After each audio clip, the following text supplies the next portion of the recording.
सखी सहेली कार्यक्रम सुनने वाली सभी सखियों और सखाओं को मंदाकिनी जोशी का नमस्कार। और दीपा जी कहाँ गुम हो भाई, आपको भी नमस्कार। जी बिल्कुल मंदाकिनी जी, आपको नमस्कार और हमारे सभी सखी सहेलियों श्रोता भाइयों को दीपा माहेश्वरी का नमस्कार। तो कहाँ खोई हुई थी आप? बिल्कुल नहीं, ऐसा लग रहा था ना कि ठंडा ठंडा कुछ पिया जाए। अरे तो आपके पास ये बोतल रखी तो है जिसमें कुछ, मुझे तो ठंडा पेय ही लग रहा है। क्या है ये? इसके अंदर पुदीना है और कुछ थोड़े से खीरे के टुकड़े हैं। अरे वाह, बहुत अच्छा लगता है, बिल्कुल ठंडा। फ्रिज का नहीं है, फ्रिज का पानी नहीं है। अच्छा, ताज़ा पानी है। अच्छा, लेकिन जैसे ही हम इसको लेकर पीते हैं ना तो बिल्कुल एकदम तरावट सी आ जाती है। मैं भी ऐसा ही करती हूँ कई बार, जब है ना आपकी भी बोतल में आप बता रही थी उस दिन कि आप क्या क्या रखती हैं, वो भी तो बताइए। हाँ, बहुत सारी चीजें डाल लेती हूँ। कई बार धनिया भी डाल लेती हूँ, खीरा डाल लेती हूँ, ककड़ी डाल लेती हूँ, पुदीना आपने बताया ही है, और कई बार थोड़ा बहुत शरबत भी डाल लेती हूँ चुपके से। अच्छा तभी अगर हम मांगते हैं ना कि आपकी बोतल में क्या है जरा दीजिए, तो आपकी पसंद का शरबत होता है तो आप हमें नहीं देते जनाब, नहीं देते, क्योंकि अपनी पसंद का शरबत तो हमें ही पीना होता है ना। तो भाई आज आपने वैसे पेय पदार्थ रखे भी हैं, तो हमारे श्रोताओं से किस तरह के ठंडे पेय मंगवाने वाली हो? जो भाई छाछ, मट्ठा, लस्सी, ये सब तो सबके घर में बनता है, लेकिन उसके अलावा और क्या खास हमारी सखियां बनाती हैं कुछ ठंडी ड्रिंक्स की बात अगर की जाए। अच्छा, तो हमारे क्या बनाती हैं हमें बताएंगे और एक दो इसमें रेसिपीज आ भी गई हैं, तो हमारे श्रोताओं का शामिल करेंगे सेगमेंट है जी, और वो बताएंगे कि कितने ठंडे पेय किस तरह से इस गर्मी के मौसम में बनाए जा सकते हैं, जो आपके स्वास्थ्य के लिए भी हितकारी होने चाहिए, है ना। ऐसा नहीं हो कि आपका गला खराब हो जाए, आपका पेट चल जाए जी, ऐसा कुछ नहीं होना चाहिए। ऐसा कुछ नहीं। बाजार की किसी भी तरह की कोल्ड ड्रिंक्स की बात नहीं करें, घर में जो पेय पदार्थ बनाए जाते हैं। अच्छा, आप मतलब मट्ठा और कुछ भी बनाते हैं उसके बारे में भी बता सकते हैं, उसमें क्या क्या डालते हैं? जीरा डालते हैं, अजवाइन डालते हैं, पुदीना डालते हैं जी, क्या डाल के उसको ठंडा बनाते हैं ताकि वो पेट के लिए राब हम बनाते हैं, किस तरह से बनाते हैं ये हमें थोड़ा सा बताइएगा, क्योंकि गर्मी का मौसम है और सच बचाए बहुत इच्छा हो रही है कि हमारे श्रोता ठंडे ठंडे पेय पदार्थ बना के हमें भेज दें। बिल्कुल, और उसी ठंडक से, उसी ठंडे दिमाग से कई बहुत सारे संदेश हमें लिख भेजें। तो अब बताइए और कौन से विषयों पर हम बात करने वाले हैं? इंटरनेट पे जो सेहत की जानकारियां मिलती हैं, जो भी उपलब्ध हैं, हम भी पढ़ लेते हैं कई बार, लेकिन वो कितना अपनाना चाहिए, कितना नहीं, और कितना सच है, सबसे बड़ी बिल्कुल बहुत महत्वपूर्ण सवाल उठाया है आपने, क्योंकि हम जैसे ही पढ़ते लिखना शुरू कर देते, अरे ये तो बहुत आसान है, मैं कर लूंगी, ये कर लेंगे। और कई बार ऐसा होता है ना, घर में किसी की तबीयत अचानक खराब हो गई, और मान लीजिए कि युवा है जो कि हमेशा इंटरनेट पे बहुत रहते हैं, तो वो तुरंत देखने लगते हैं, अरे ऐसा कुछ हो रहा है तो ये तो ऐसा किया जा सकता है, क्या किया जा सकता है। तो वो कितना उचित है उस वक्त, उस गंभीर स्थिति में हम ये कितना इंटरनेट पे हम भरोसेमंद रहें ना रहें, इस बारे में चर्चा करना। कई बार मुझे भी डर लगता है, वो कहते हैं लंबे बाल दिखाते हैं कि लंबे बाल बढ़ाने के लिए ये डालिए, फिर इसको उबालिए, फिर इसको छानिए, तो डर लगता है कहीं बना के बालों में डालेंगे तो रहे सहे बाल तो गायब नहीं हो जाएंगे। इसका भी डर लगता है बिल्कुल, और वो जिस तरह से दिखाते हैं वो सच भी लगता है, और सच भी लगता है, ऐसी बात नहीं है, मतलब ये एक भ्रम बना ही रहता है। तो ये लाभ है या हानि, इसके बारे में आप जिक्र करना, और समय का उचित नियोजन कितना जरूरी है, तो हमारे सभी श्रोता जानते हैं बिल्कुल कि आप समय के हिसाब से कितना चलते हैं, घर को लेकर या ऑफिस जाते हैं या परिवार के आपके लोग समय का महत्व समझते हैं। समय पर उठना, समय पर सोना, समय पर खाना, खेलना कूदना, पढ़ना लिखना, 100 काम होते हैं जिंदगी में, होते हैं बिल्कुल। तो क्या आप समय का उचित प्रबंधन करते हैं? क्योंकि देखिए, निबंध लिखना एक अलग बात है, समय का महत्व सभी लोगों ने, वो तो मैं बहुत अच्छा लिख सकती हूँ लेकिन उसे हम अपनाते कितना है, तो आप अपने जो एक्सपीरियंस है, अपने अनुभव है, वो जरूर बताइएगा कि कहीं पर आप समय पे पहुंचे या कहीं पर आपने समय का ध्यान नहीं रखा तो कहीं पे आपको नुकसान हुआ, वो भी हमें बताइए। बिल्कुल, और कई बार पेपर भी छूट जाता है बच्चों का, आप समय पर नहीं पहुंचते हैं, या कई बार ऐसा भी हुआ आप बस से कहीं जा रहे हैं, बस खराब हो गई है और वहां तक गंतव्य स्थान तक नहीं पहुंच पाए, तो बच्चों के पेपर छूट जाते हैं, है ना। ऐसी भी स्थितियां, और बड़े शहर जैसे मुंबई हो गया, यहाँ पर हमको समय का बहुत ज्यादा ध्यान रखना पड़ता है, क्योंकि एक जगह से दूसरी जगह कहने को वो दिखाता है किलोमीटर से, मान लीजिए कि 5 ही किलोमीटर, छोटा शहर होगा तो हम शायद 15 मिनट में पहुंच जाएंगे, लेकिन यहाँ जैसे जो बड़े शहर है, मेट्रोपॉलिटन सिटीज में, वहां पर वो चीज को और एक्स्ट्रा हमें ध्यान रखना पड़ता है कि ट्रैफिक मिल सकता है, हम कहीं अटक सकते हैं, तो वो आधा घंटा पौना घंटा लेके चलना पड़ता है। तो उस तरह से क्या आप सोच रखते हैं, आपका किस तरह से रुख रहता है समय को लेकर? बताइए। वैसे कई संदेश आ भी गए हैं जी। और जरा याद करो, कुर्बानी में आज हम किसका जिक्र करेंगे जी? आज हम पुरुषोत्तम दास टंडन, इनकी जो उपलब्धियां या इनकी जो इन्होंने तकलीफें उठाई हैं हमारे स्वाधीनता संग्राम में, उसके बारे में बात करेंगे। तो चलिए। हाँ, तो मैं आपको क्या कहूँ, दीवानी, जैसे कि आप हैं हमारी मस्तानी। अरे भाई, बड़ा अच्छा लगा ये पूछना कि मैं आपको क्या कह सकती हूँ। तो एक नया नाम पता चला दीपा का कि मैं आपको दीवानी कह सकती हूँ और मंदाकिनी जी को मस्तानी कह सकते हैं। अरे कहीं हम भूल न जाए कि हमें विषय पर बात करनी है। बिल्कुल, ये बातें तो कहीं और जा रही हैं। देखिए, हम बात कर रहे हैं समय के प्रबंधन की और हम बातें कहीं और ले जा रहे हैं। जब तो गीत भी यही कह रहा था कि मैं भूलता नहीं हूँ, लेकिन तो जो समय का प्रबंधन है ना दीपा जी, वो बहुत जरूरी है। सीधे सादे शब्दों में कहा जाए कि समय का उपयोग हमेशा समय पर करना ही चाहिए, और अगर आप नहीं करते हैं तो फिर जिंदगी भर तनाव में रहते हैं। बिल्कुल बिल्कुल। और इतने संदेश आए हैं समय को लेकर के, हमें बहुत अच्छा लग रहा है कि हमारे साथियों ने खूब सारी बातें अपनी और अपने अनुभव भी साझा किए हैं, यानी वो जागरूक है समय को लेकर। बिल्कुल बिल्कुल। अच्छा, एक तो बहुत ही अच्छा लगा ये मैसेज, बहुत सभी अच्छे हैं। ये हमारी सखी लिखती हैं कि काम करते समय मन पहले से तैयार करना पड़ता है। एक बार जब काम शुरू हो जाता है तो एक के बाद एक काम दिमाग में आते चले जाते हैं, क्योंकि हम अटक जाते हैं ना, कहाँ से शुरू करें। लेकिन शुरू होता है तो कैसे होते जाते हैं। देखिए, ये बताती है कि जब मैं घर में रहती हूँ तो बहुत जल्दी जल्दी हाथ और दिमाग तेजी से चलते हैं। एक तरफ वॉशिंग मशीन में कपड़े चल रहे हैं तो गैस पर चाय चढ़ा दी, टोस्टर में टोस्ट लगा दिया और माइक्रोवेव में कुछ गर्म हो जाता है। फिर डाइनिंग टेबल पे सारा सामान हम लगा देते हैं। क्या बात है, क्या बात है। ये होता है काम करने का एक उचित तरीका। बिल्कुल। लेकिन आप इससे कहीं तनाव में तो नहीं आ जाती? ये बात भी हमें बताइएगा। ऐसा ना हो, कई बार क्या होता है कि हम 4 काम एक साथ हाथ में ले तो लेते हैं, लेकिन थोड़ा तनावग्रस्त भी हो जाते हैं, और कहीं गड़बड़ तो नहीं हो जाती। कभी पता चला आपका टोस्ट जल गया, चाय उबाल कर बाहर आ गई। जी जी। तो ये भी हमें बताइएगा। ये भी बताइएगा। एक श्रोता लिखते हैं कि समय का उचित नियोजन हमारी सेहत के लिए बहुत जरूरी है, क्योंकि स्वास्थ्य ही सर्वप्रथम आता है, जिससे हम परिवार से, समाज से जुड़े रहते हैं और अपने लिए अच्छा अवसर बनाते हैं, और उन अवसरों का लाभ हम अपनी भविष्य की योजनाओं में भी शामिल कर सकते हैं। समय का उचित नियोजन किसी काम को सरलता से पूरा करने में सहायक होता है, और उसे हमें कम श्रम खर्च करना पड़ता है, और हड़बड़ी में हम कोई काम बिगाड़ नहीं पाते।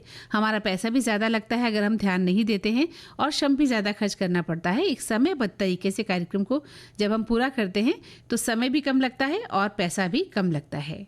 जी बिल्कुल। देखिए, कितनी सही बात लिखी है।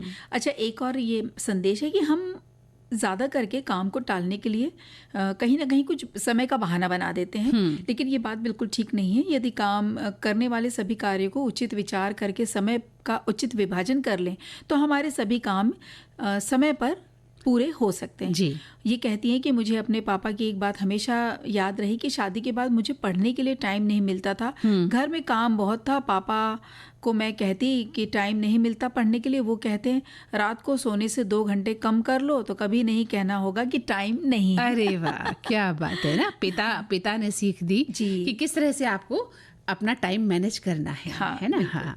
और एक श्रोता लिखते हैं कि हमें अपना एक हर काम समय के अनुसार करना चाहिए, क्योंकि बीता हुआ समय कभी वापस नहीं आता। यदि हम समय के साथ न चलें तो हमारे बहुत सी समस्याएं आ सकती हैं। हमें एक ही समय पर बहुत सारे काम करने पड़ जाते हैं। यदि हम समय का सही उपयोग करेंगे तो हमारा काम भी सरल हो जाएगा और अपना काम शांतिपूर्वक हम कर सकते हैं। बिल्कुल। जैसे पहले बात हो रही थी कि तनाव नहीं रहता, नहीं तो फिर हम भागते रहते हैं कि अरे ये बाकी है वो बाकी। एक संदेश कह रहा है कि व्यक्तिगत और पेशेवर दोनों तरह के जीवन में इसका बहुत महत्व है। व्यक्तिगत स्तर पर समय को सही तरीके से प्रबंधित करने के लिए हम स्वस्थ, सकारात्मक और सफल जीवन जी सकते हैं। निरंतरता और समय पर काम करने की आदत हमें सफलता की ओर ले जाती है। पेशेवर जीवन में समय का सही उपयोग करना व्यावसायिक आदतों और कार्य संगठन में मदद करता है। समय पर काम करने से प्रदर्शन और उत्पादकता बढ़ती है और संगठन को सफलता की ऊंचाइयों तक पहुंचाने में भी मदद मिलती है। बिल्कुल बिल्कुल सही कहा इन्होंने। वहीं एक श्रोता लिखते हैं कि समय का उचित नियोजन बहुत ज़रूरी है। अगर जीवन में आ जाए तो फिर लगता है कि हम लोग एक सही तरीके से अपने जीवन को सही तरीके से काम कर लेंगे। लोग लगे हुए हैं अपनी व्यस्त दिनचर्या और रात्रिचर्या को व्यवस्थित करने में, फिर भी कहीं ना कहीं कुछ कमी रह जाती है। बहुत सारे मैनेजमेंट कोर्स होते हैं, किंतु समय का सही नियोजन विभिन्न प्रकार की कोशिश से नहीं बल्कि अपने आत्मविश्वास और आत्मज्ञान पर निर्भर करता है। इसी के परिणाम स्वरूप समाज में प्रायः विभिन्नता दिखती है। समय का नियोजन समाज में एक चुनौती बनकर उभरा है कि लोग इंटरनेट के प्रभाव में अपने संसार को मुट्ठी भर लेने के प्रयास में लगे हुए हैं और देर रात तक बैठे रहते हैं और कई तरीके की समस्याएं उत्पन्न कर लेते हैं। जी, और समय, वक्त या काल हर दम आगे चलता रहता है। हमारे जीवन का जो नियोजन है भविष्य तो काल के हाथ में है, ये कहती हैं। लेकिन काल ने हमें जो भी समय दिया है उसका उचित नियमन करना तो हमारे हाथ में है। जैसे कह रही हैं, योग्य समय पर रोटी नहीं उल्टी तो जल जाती है, समय पर पानी नहीं दिया तो पौधा सूख जाता है। हर तरह की अनहोनियां ना हो इसलिए नियोजन की अनेक बातें होती हैं। इंसान सतर्क रहकर बचपन से लेकर बुढ़ापे तक समय का सही नियमन करने की कोशिश करता रहे, क्योंकि कहते हैं ना कि स्टिच इन टाइम सेव्स 9। बिल्कुल सही कहा इन्होंने। जी बिल्कुल। और एक और संदेश है मंदाकिनी जी कि समय का उचित नियोजन हमारे लिए बहुत महत्व रखता है। जैसे विविध भारती का उदाहरण ही काफ़ी है, जहाँ हर प्रोग्राम अपने निर्धारित समय पर सुनने मिलते हैं। कोई भी कार्य का समय पर होना ज़रूरी है। समय हमें हमेशा सावधान भी रखता है। जो समय और जो पल चला गया वो वापस नहीं आने वाला, क्योंकि आने वाला पल जाने वाला है। हो सके तो इसमें ज़िंदगी बिता लो। और ये उन्होंने कुछ गीत की पंक्तियाँ भी लिख दी हैं और ये कहते हैं कि मैं पिछले 15 साल से सेवानिवृत्त हूँ। मैंने भी नित्य क्रम बना लिया है। सवेरे 5 बजे जागो, सुबह हो गई, सुनते हुए प्राणायाम योगा व्यायाम कर लेता हूँ। दोपहर का जो काम निपटा कर दोपहर भोजन के बाद विविध भारती की गीत माला सुन लेते हैं, छोटी सी एक झपकी ले लेते हैं और फिर बाद में सखी सहेली से जुड़ जाते हैं। हर रोज शाम करीब 5 बजे 5 किलोमीटर ये चलते भी हैं और रात को छाया गीत सुनने के साथ इनकी शुभ रात्रि हो जाती है। कितना सुंदर वर्णन किया है इन्होंने ना अपनी दिनचर्या का। बिल्कुल। लेकिन समय पर करते हैं हर काम, है ना। जी। और एक लिखते हैं श्रोता कि समय का नियोजन, टाइम मैनेजमेंट सिर्फ ऑफिस में नहीं, घर में भी उनकी बेहद ज़रूरत होती है।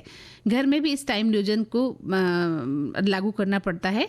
इस नियोजन के तहत अगर सभी घर के लोगों का सहयोग होता है तो सारा काम सुचारू रूप से हो जाता है। कोई चिलपौ नहीं होती, ना ही किसी की टिफिन छूटती है, ना किसी की बस निकलती है।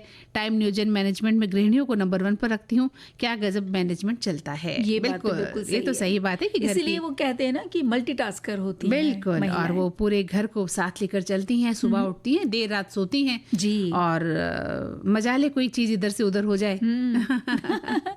एक और संदेश बस ले लेते हैं कि आप अपने काम के लिए लिस्ट बना लें कि हम किस समय कौन सा काम करेंगे और उस काम को इस समय के साथ, इस समय के अंदर ही कर लेंगे। उसके साथ और कोई काम ना करें, उससे आपका ध्यान 1-2 कामों में भटक जाता है। इसलिए एक समय में एक ही काम करें और अगर कभी समय ज़्यादा हो जाए तो अपने आप को तनाव में ना डालें और उसको आप अगले दिन भी कर सकते हैं या उसका नियोजन किया जा सकता है। तो कहने का उनका मतलब ये है कि एक ही बार में एक काम करें।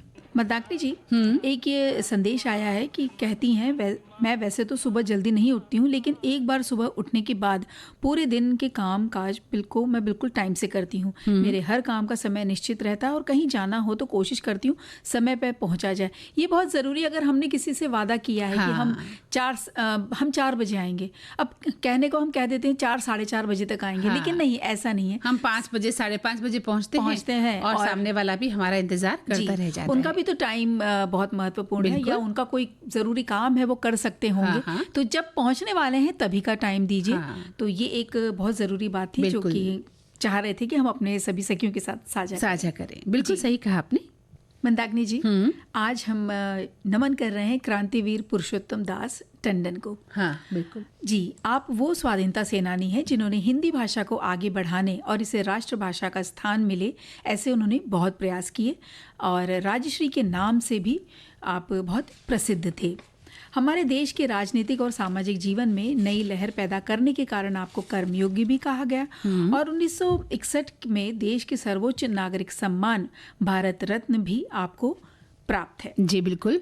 और पुरुषोत्तम दास जी की बात हम कर रहे हैं। इनका जन्म 1882 में इलाहाबाद उत्तर प्रदेश में हुआ था और प्रारंभिक शिक्षा के साथ LLB की डिग्री इन्होंने हासिल की और इतिहास विषय में MA उन्होंने पूरा किया और वहाँ इलाहाबाद से ही किया था इन्होंने जी। 1906 में आपने इलाहाबाद उच्च न्यायालय में काम करना शुरू कर दिया था और आपका व्यक्तित्व तो बहुत तेजस्वी था। साथ ही पुरुषोत्तम दास एक समाज सुधारक रहे, कर्मठ पत्रकार रहे और हिंदी के अनन्य सेवक और प्रखर वक्ता भी रहे हैं। जी। और विश्वविद्यालय में पढ़ते हुए ही आपको क्रांतिकारी जीवन आपने शुरू कर दिया था और 1889 में राजनीतिक दल में शामिल हुए। इसके वजह से उन्हें कॉलेज से निकाल भी दिया गया। और बस 1919 में जलियांवाला बाग कांड के लिए भारतीय राजनीतिक दलों ने जो कमेटी बनाई उसके साथ आप सदस्य भी थे। महात्मा गांधी के आग्रह पर आपने वकालत छोड़कर स्वाधीनता संग्राम में सक्रिय होना ज़्यादा ज़रूरी समझा और रॉलेट एक्ट के विरोध में हुए सत्याग्रह में अत्यंत महत्वपूर्ण भागीदारी भी आपकी रही। जी। वर्ष 1930 में सविनय अवज्ञा आंदोलन में आप गिरफ्तार भी हुए थे। इसके बाद इलाहाबाद में कृषक आंदोलन का संचालन किया। किसानों को लगान न चुकाना पड़े इसके लिए भी कई सक्रिय आंदोलन किए। तो वर्ष 1931 में जब गोलमेज सम्मेलन से महात्मा गांधी वापस देश लौटकर आ रहे थे, उससे पहले ही जवाहरलाल नेहरू के साथ पुरुषोत्तम दास टंडन को भी गिरफ्तार कर लिया गया था। जी। बिहार प्रदेश में कृषि क्षेत्र में प्रगति के लिए आपने कई कार्य किए। 1933 में बिहार की जो प्रादेशिक किसान सभा के वे अध्यक्ष चुने गए। आपने भारत विभाजन का भी बहुत डटकर विरोध किया था और आप हिंदी भाषा के भी प्रबल जो समर्थक रहे। इसके कई उदाहरण उनके सामने आते हैं। जैसे 10 अक्टूबर 1910 को नागरी प्रचारिणी सभा वाराणसी के प्रांगण में हिंदी साहित्य सम्मेलन की स्थापना करा उन्होंने की और 1918 में हिंदी विद्यापीठ की स्थापना की। 1947 में हिंदी रक्षक दल का गठन उन्होंने किया। जी। वे हिंदी भाषा को देश की आज़ादी का एक बड़ा साधक मानते थे। स्वतंत्रता के बाद पहले चुनाव जो कि 1951 में हुआ, आप उन प्रत्याशियों में से एक थे जो निर्विरोध चुने गए थे। 1952 के उपचुनाव में भी वे विजय रहे।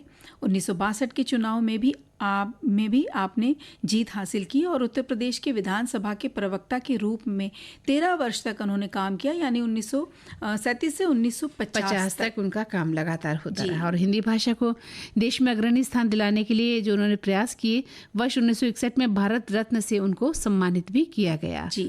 और देश और हिंदी भाषा के लिए समर्पित पुरुषोत्तम दास टंडन का जो निधन हुआ था वो 1 जुलाई 1962 को हो गया था। जी। उनके इतने महान कार्यों के लिए हम उन्हें कोटि कोटि नमन करते हैं। हाँ। और अब बात हम कि इंटरनेट से जानकारियां जो मिलती है सेहत से संबंधित, उसके कितने लाभ हैं या हानि है। बहुत सारे संदेश आए हैं, हम संदेश भी लेते चलेंगे। लेकिन हाँ, हम अपनी बात भी कहना चाहते हैं कि इंटरनेट या नेट है या मोबाइल है, हम हमारे जीवन का एक ऐसा समय आ गया है जब हम इसके बगैर एक पल भी नहीं रह पा रहे हैं। बिल्कुल जी। और ऐसी स्थिति में इतनी सूचनाएं, इतनी जानकारियां हम इकट्ठा किए जा रहे हैं, उनका हमारे जीवन में महत्व है या नहीं, इसके बारे में हम नहीं सोचते हैं। बिल्कुल नहीं। और वो समझ में नहीं आ रहा कब हमारे जीवन का जैसे हिस्सा बन जाती है, क्योंकि एक क्लिक हमने खोला और ढेर सारी जानकारी। हाँ।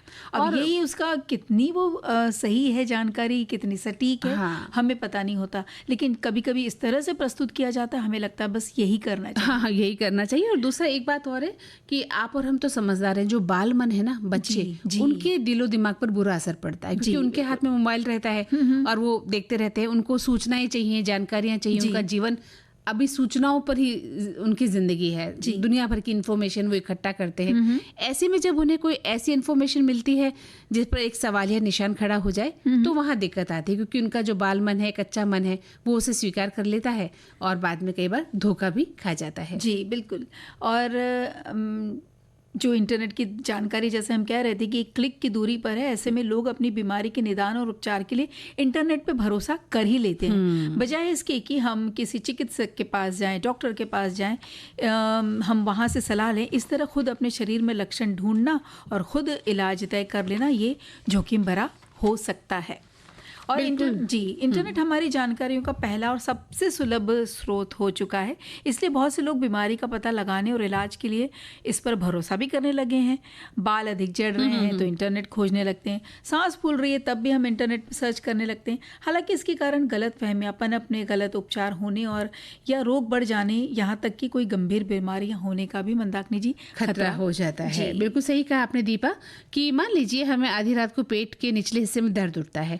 अब हम क्या उठते हैं, देखते हैं और घूमते हैं, लेकिन दर्द दूर नहीं होता। ठीक है, तो हम इंटरनेट पर लक्षण लेकर सर्च करते हैं और कई वेबसाइट में लिखा होता है कि कब्ज की वजह से या गुर्दे की पथरी की वजह से या मूत्राशय में संक्रमण की वजह से या गैस के कारण ऐसा हो रहा है। तो हमारे दिमाग में सीधे सीधे गंभीर रोग आ जाते हैं और हम तनाव पा लेते हैं, फिर हमें नींद और नहीं आती। बिल्कुल बिल्कुल ऐसा ही होता है। और कभी कभी तो मरीज अपनी स्थिति और लक्षण के बारे में इंटरनेट पर ढूंढ कर फिर डॉक्टर से परामर्श लेते हैं। पहले वो सारा ढूंढ लेते हैं, सारा कुछ सर्च कर लेते हैं।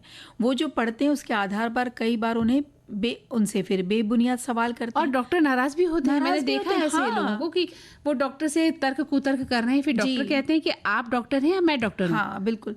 और अगर दवाइयाँ लिख दी हैं डॉक्टर ने तो फिर वो उस पर भी इंटरनेट पे पड़ताल करते हैं, फिर उस पे भी उल्टे सवाल किए जाते हैं कि ये दवाई किसी और समस्या के लिए है तो मुझे क्यों दी है। ये भी हमने देखते बोलते सुना है। हालांकि ये सच है कि एक ही दवा कई तरह के उपचार में मदद कर सकती है।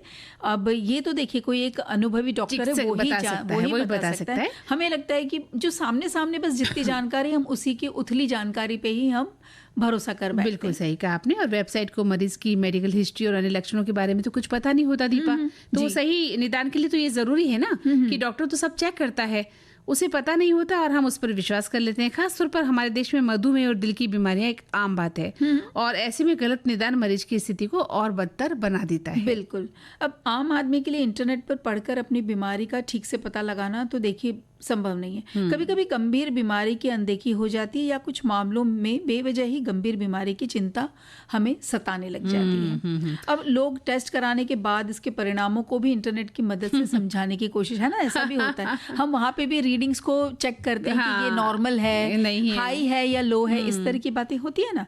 ब्लड रिपोर्ट आते ही लोग इंटरनेट पे तलाश करने लग जाते हैं, फिर अपने ब्लड ग्लूकोज या कोलेस्ट्रॉल या लिवर एंजाइम, इस तरह के जो पैरामीटर्स होते हैं उसका अर्थ समझने की कोशिश करते हैं, जो कि सही नहीं है। ये इसके लिए क्यों फिजिशियन एक रखा गया है, तो वही पढ़कर आपको बता सकते हैं कि क्या सही है और क्या गलत है। तो हमारे श्रोता भी बताएं कि उनकी ज़िंदगी में क्या इंटरनेट या इस तरह की जानकारियाँ इतना महत्व रखती हैं कि वो डॉक्टर को अवॉइड कर देते हैं और इन्हीं जानकारियों का आधार बनाकर अपना जीवन चलाते हैं। मसलन जैसा आपने कहा कि भी बाल लंबे करने का आपको कोई नुस्खा बताया जा रहा है और कई बार तो ऐसे भी देखने में आता है कि कई तरह के टोटके, जिसे टोटके कहा जाता है, वो भी इंटरनेट पर मिल जाते हैं कि ये टोटका इस बात के लिए है और हम उस पर विश्वास करके ज़िंदगी में जब आजमाते हैं तो लेने के देने भी पड़ जाते हैं, है ना।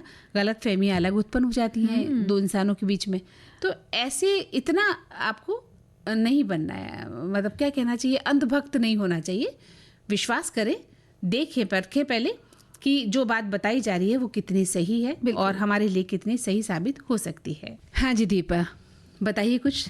जी, बहुत सारे संदेश आए, हम तो संदेश बताना चाह रहे हैं। देखिए इंटरनेट की जो सेहत संबंधी जो जानकारियां हैं, हमारे श्रोता कहते हैं कि आजकल तो घर घर में डॉक्टर बैठे हुए हैं। बड़ी सी बड़ी बीमारी और छोटी से छोटी बीमारी गूगल महाशय सारी जानकारी दे देते हैं। सबसे बड़ी बात यह भी पता नहीं कि ये डॉक्टर भी हैं या नहीं, बस वीडियो डाल दिए और लोग उसे देखते हैं और उनकी बातों को फॉलो भी करते हैं।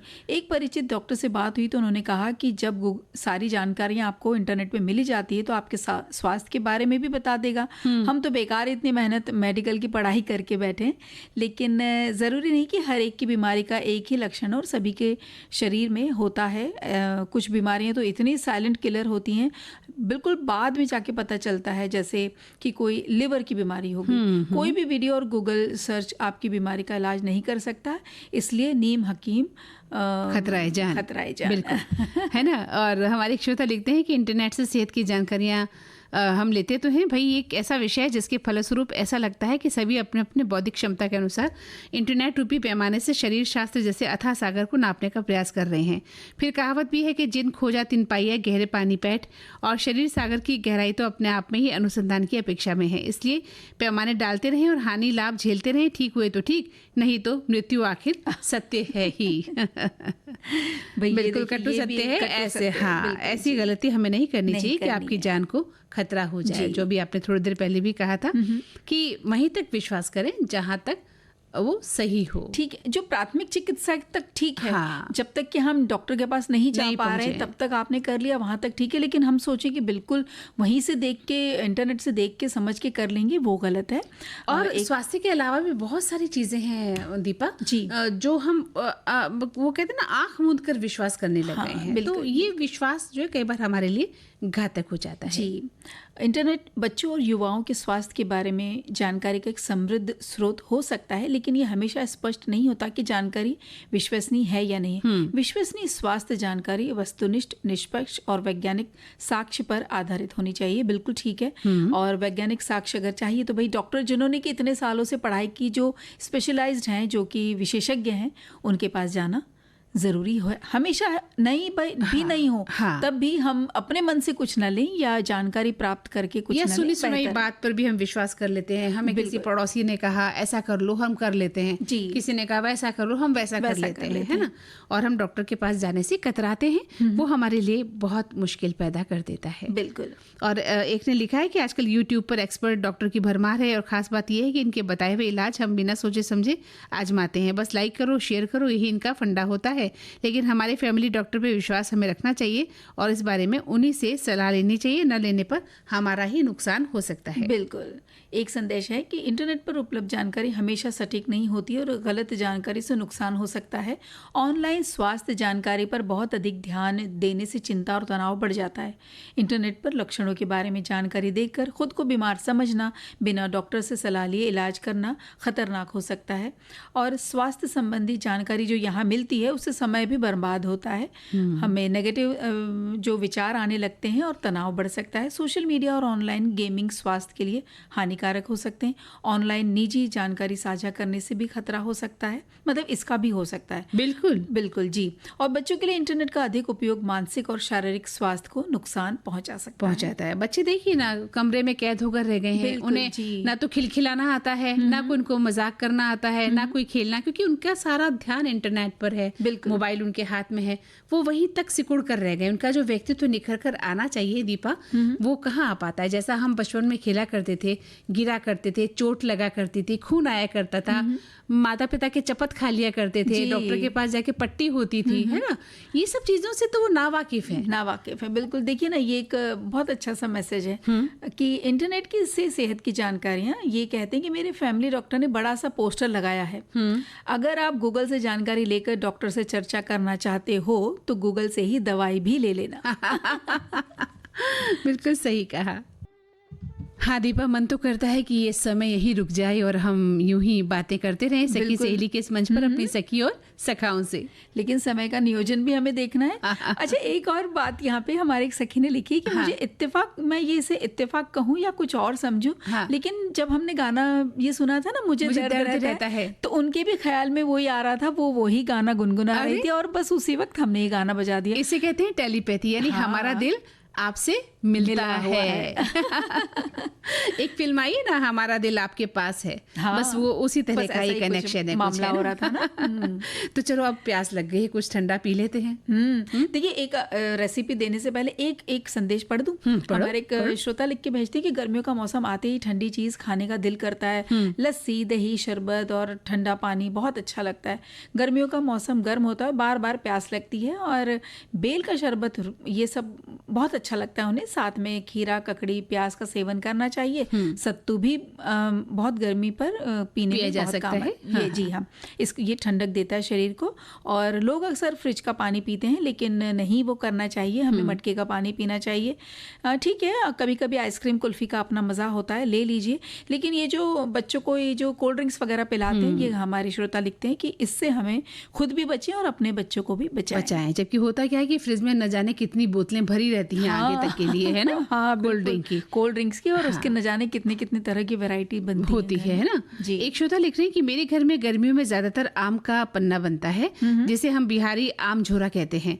कच्चे आम को पकाकर या उबालकर उसके पल्प निकालकर उसे पानी में अच्छी तरह घोल देते हैं, फिर उसमें पुदीना की कुछ पत्तियां डाल देते हैं, काला नमक, जीरा पाउडर, थोड़ी सी चीनी डालकर अच्छी तरह मिला लेते हैं और इसे पीने से लू नहीं लगती है। बिल्कुल सही कहा है, बिल्कुल सही कहा जी। और ये कई जगह पिलाया जाता है ना कि आम का पन्ना पी के निकलो, लू नहीं लगेगी। बिल्कुल जी।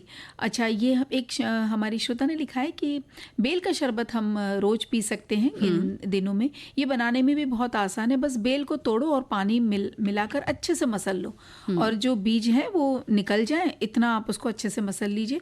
अगर शक्कर आपको पसंद है तो वो डालिए, या फिर आपको शक्कर के लिए जो और कुछ और विकल्प डालना चाहते हैं, जैसे गुड़ हो गया, ये शहद हो गया, वो डाल लीजिए।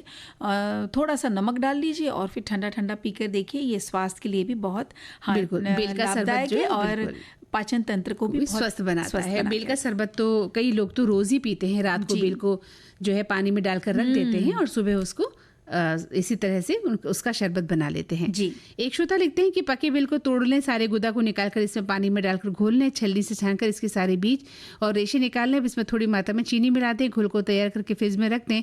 जब भी सर्व करना हो ठंडे पानी बर्फ के टुकड़ों के साथ सर्व करें। बेल की शरबत पेट को ठंडक देती है और गर्मियों में ये अमृत पेय है। अगर बेल कच्चा है तो थोड़ा सा इसका कसला स्वाद रहता है, पका बेल का ही चुनाव करें। ऊपर से इसकी डंडियों को तोड़ेंगे तो एक बार आपकी उंगलियों के दबाव से टूट जाए तो समझिए बेल एकदम से पक्का है। इन्होंने तो ये कितनी अच्छी बात है, टिप बता दी है कि भाई अगर उसकी पका हुआ है या कच्चा बेल जाए तो समझ में आ जाएगा कि ये कैसा है। हाँ। अच्छा, एक शरबत है ये गोंद कतीरा शरबत। इसके लिए आप 5-6 छोटे टुकड़े गोंद के छोटे छोटे टुकड़े ले लीजिए, रात भर भिगा दीजिए। दूसरे दिन सवेरे वो इस तरह से दिखेंगे कि जैसे क्रश्ड आइस होता है ना, उस तरह से दिखेंगे। फिर सब्जा के बीज ले लीजिए लगभग 2 चम्मच, उसको भी रात को भिगा दीजिए 1 घंटे के लिए, या नहीं इसे सुबह भिगाइए 1 घंटे के लिए। अब एक मिक्स बनाना है आपको। क्या लेना है उसमें? 1 कप सौंफ लीजिए, 1.5 कप मिश्री ले लीजिए, 1 चम्मच काली मिर्च, 1 चम्मच खसखस के दाने, इन सबको थोड़ा ऊपर नीचे भी कर सकते हैं। 1 चम्मच काला नमक पीसकर छान ले। अब इसे एक डब्बे में रख लिया। ये जो आपने सौंफ का मिक्स बनाया इसको डब्बे में रख लीजिए। अब ये जो गोंद कतीरा रात को हमने भिगाया था वो लीजिए, थोड़ा उसमें सब्जा डालना है, थोड़ा सा पुदीना, नींबू का रस, जैसे आधा नींबू का रस जितना डाल लीजिए।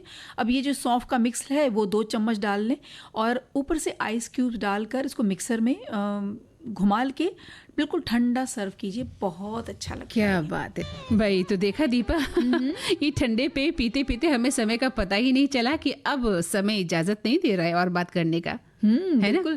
मैं तो बिल्कुल निश्चिंत थी कि मंदाकिनी जी बैठी मुझे बता देंगे समय कब पूरा होने वाला है। और मैं उस गीत को गुनगुनाए जा रही थी, समय तू धीरे धीरे चल, समय तू धीरे धीरे चल। लेकिन समय तो अपनी गति से चलेगा ना जी। तो हमें उसके साथ कदम ताल मिलाकर चलना है।